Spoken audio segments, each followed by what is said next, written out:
week at FraserBreweries. Done a couple of things. We've I did the video on the Mead, which is live if you want to check it out. While we're talking about the Mead, might as well chuck in a picture here or video, whichever one I grabbed. It's bubbling along nicely. The aroma coming off it is pretty good as well. It smells basically just like honey. Anyway, here we go, let's have a look.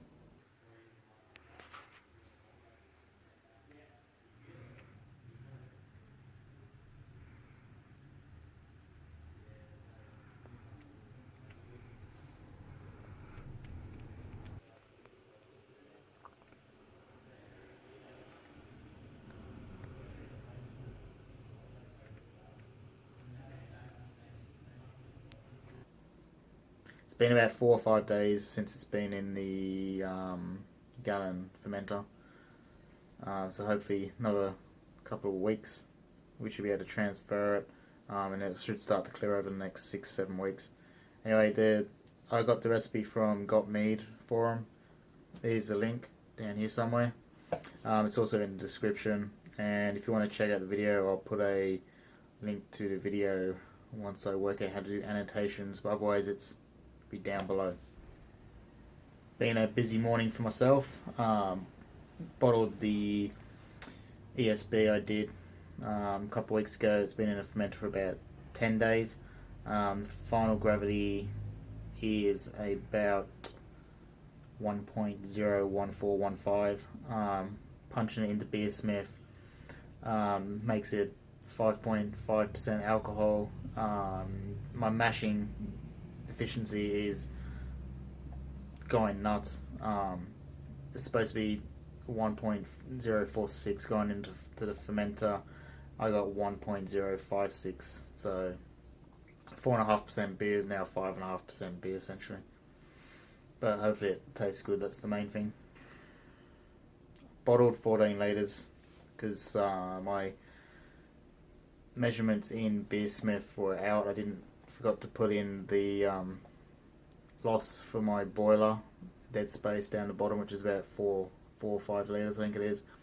So that meant when I transferred it to the cube, I had basically 5 litres less than I should have had. So when I put it into the fermenter, I only had 16 litres instead of 21. So lost there.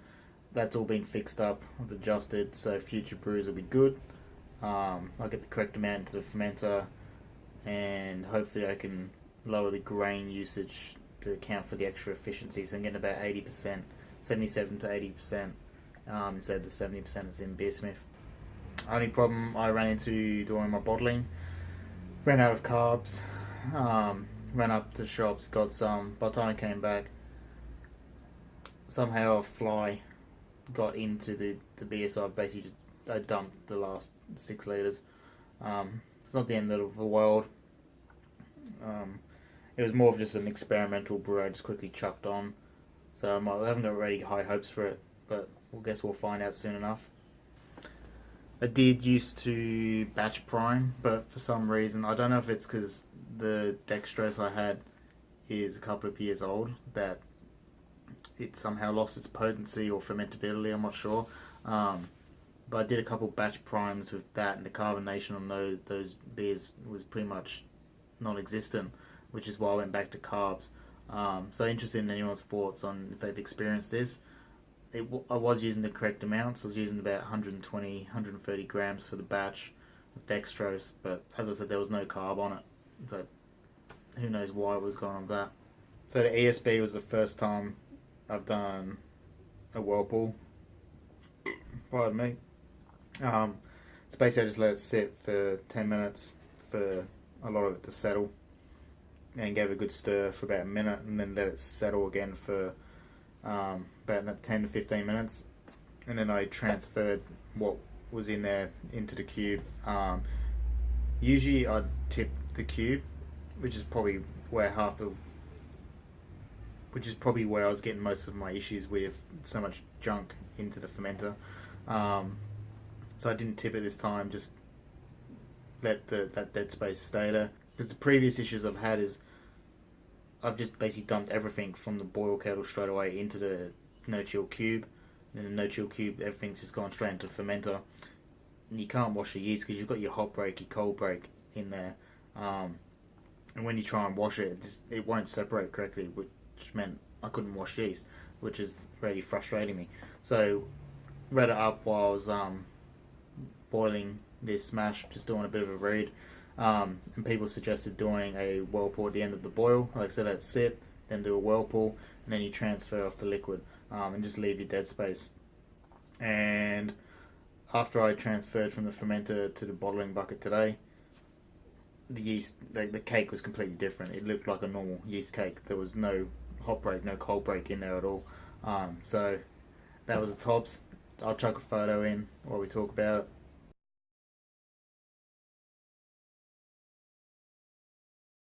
it. Also, I just quickly scooped out some of the yeast, put it in the fridge just to see what the separation's like. As I said before, it wouldn't separate. I just literally had beer on top, and then the rest was just a mixture of true hot break, hot particles, cold break, and then yeast. Just wouldn't separate. I had it in the fridge 2 days, wouldn't separate at all, so I had to dump it all. So, looks like whirlpool is for the win. We're doing that in the future. Now I can successfully wash my yeast. But since I've kind of gone more, obviously from my yeast starters anyway, there's not as much more of an onus on doing it. So yeah, that's in the bottle. As I said, I got about 10 to 12 litres bottled, and the rest I had to dump, so it's a shame. So hopefully a couple weeks time, Homebrew Wednesday, we'll give it a try. I'll video that. This one I'm drinking at the moment is just an English Pale Ale. I chucked in some old hops. No hop aroma at all. Bitterness is pretty mild.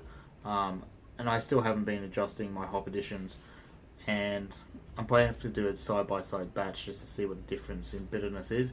But I just stayed at a hop schedule, even though I am no chill cubing. People say adjust by 20 minutes. I don't do it, and I haven't noticed any difference really. So I guess it's just one for individual, how you like it. So this is only a short one, just a Homebrew Wednesday. That's pretty much all that's happened. Brewed the mead, bottled the ASB, and I've just been looking up some recipes for some interesting other things to ferment. So keep an eye out for some of those videos coming up in the future. Don't forget to like, subscribe, check out my Facebook page. There's always at least 1, 2, 3, 4 posts a week on that. And some of the content will make it into the videos, but if you're always keen just to check out what I'm doing, check out that. So it's facebook.com/FraserBreweries. Anyway guys, taking up enough of your time. So have a good week, and we'll see you next week.